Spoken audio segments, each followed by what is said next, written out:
What I say in this video is going to sound really weird coming out of my mouth.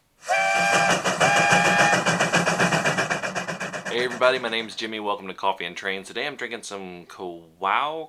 I still can't pronounce the name of that coffee, but it's really good. If you guys want to tell me what kind of coffees you guys are drinking, you can put that in the comments below and be featured just like these guys. So cheers. From the start of this channel, I have been all about DIYing things, but all of this experience has led me to some interesting thoughts on DIY projects. First of all, DIY projects have been part of the hobby since its inception, and DIY methods are a great way to make the hobby more affordable to all of us. Okay, I'm going to say DIY a lot in this episode. I'm going to put a counter up. There are three main reasons that people do DIY projects in model railroading. Number one, it's the most affordable option. Number two, there's not an option for purchasing an item. And number three, you just want to. In terms of DIY for affordability, this is a great option for a lot of people and why I do so many DIY videos. But there is a limit to the affordability. You really have to look at the overall cost of a commercial product versus the DIY version. For example, making model dirt using dirt from your backyard is a great DIY project that can save you a ton of money on a commercially available product.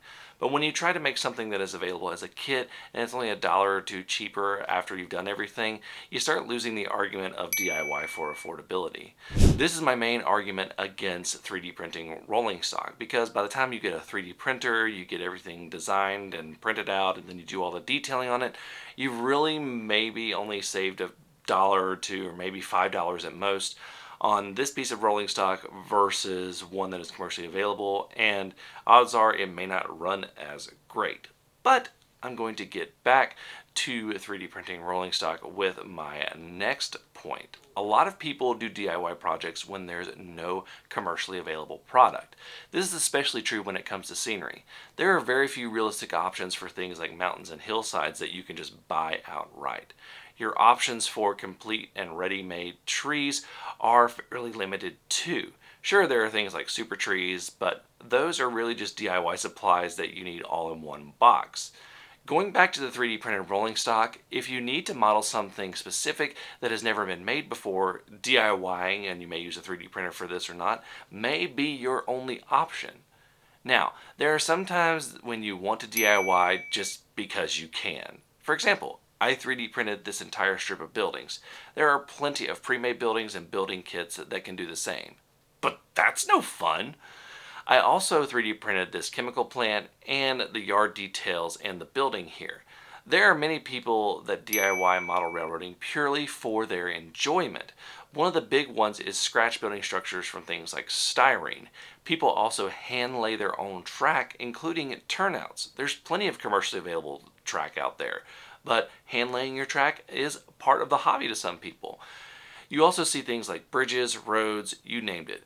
If it exists, someone's probably DIY'd it. So why am I saying all this? My point is that make sure you know the reason you are DIYing something. Are you doing it to save a buck, or because a product doesn't exist at all, or is it just part of the fun of the hobby for you?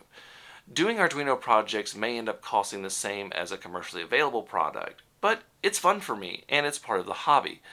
The one big thing that you need to consider when deciding on a DIY project is how much of the resource you can't get more of is it going to take. Time. You can always figure out how to get more money, but you can never get more time. How many is that? 15? Nah, that's not as much as I thought.